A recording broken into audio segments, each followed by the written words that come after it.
예, 한 주의 마지막 비하인드 뉴스로 마무리를 해보겠습니다. 자, 이성대 기자가 나와 있습니다. 첫 키워드 볼까요? 네, 첫 번째 키워드 보겠습니다. 자, 조원진 블랙리스트.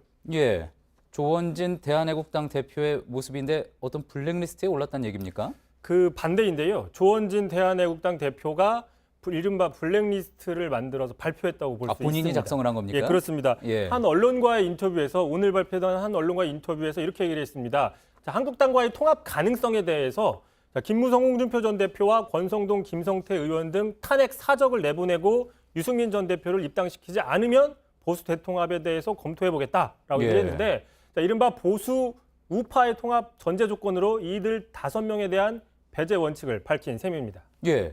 자, 여기 보면은요, 뭐, 김무성, 권성동, 김성태, 유승민 의원 같은 경우에는 이른바 그러니까 박근혜 전 대통령 탄핵에 동조를 했다라는 그런 이유로 이렇게 리스트에 올린 것 같은데 홍준표 전 대표는 왜 포함이 된 겁니까? 네, 홍 전 대표 같은 경우에는 대표 시절에 박근혜 전 대통령을 출당시켰다 뭐 이런 이유를 들었는데요. 예. 참고로 눈에 띄는 거는 지난 1월 달 비슷한 인터뷰를 했었는데 그때와 좀 배제를 하겠다는 인사가 좀 바뀌었습니다. 지난 1월 달 인터뷰를 보시면 김무성, 유승민, 정진석, 김성태, 권성동, 이해윤, 하태경 의원 등 탄핵 7적이 정리가 되면 대통합을 검토해 볼 수 있다라고 그때는 7적이었군요. 이야기를 했습니다. 그렇습니다. 예. 자, 애초에는 탄핵 7적이라고 했었는데 자, 이번에 지난 1월 달에는 탄핵 7적이었는데 오늘 발표된 인터뷰에서는 탄핵 4적 플러스 홍준표 대표입니다. 자, 정진석, 이해훈, 하태경 의원이 빠지고 홍준표 전 대표가 새로 추가가 됐습니다.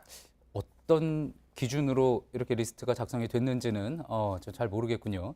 자, 그런데 한 가지 또 궁금한 거는 지금 대한민국당의 의석이 현역 의석이 한석 아닙니까? 자, 100석이 넘는 제1야당에게 뭐 이런 통합 조건을 제시하는 것 정치 문법상으로는 뭐 쉽게 납득이 되지 않는 부분도 있습니다. 그렇습니다. 어떤 통합을 한다면 당연히 주도권은 한국당에 있다는 분석이 일반적입니다. 특히 황교안 대표 같은 경우에는 최근에 대표가 된 이후 보수 우파 통합을 언급했습니다. 따라서 통합 작업에 나선다고 한다면 그 우선 협상 대상자 대한애국당보다는 바른미래당이 될 거라는 게 일반적인 분석입니다. 자, 그렇다면 왜 조 대표가 이런 발언을 좀 호언장담, 호기롭게 이야기를 했느냐라는 분석들이 있을 수 있는데 일단 최근 한국당 전당대회 당시에 태극기, 이른바 태극기 부대, 참고로 태극기 부대라기보다는 그 이성태 부대라고 하자 뭐 그렇게 얘기를 한 적이 있었는데 자, 이런 태극기 부대들이 상당히 바람몰이하면서 이슈를 만들었었죠. 거기서 오는 어떤 자신감의 표현이 아니냐라는 분석이 있습니다.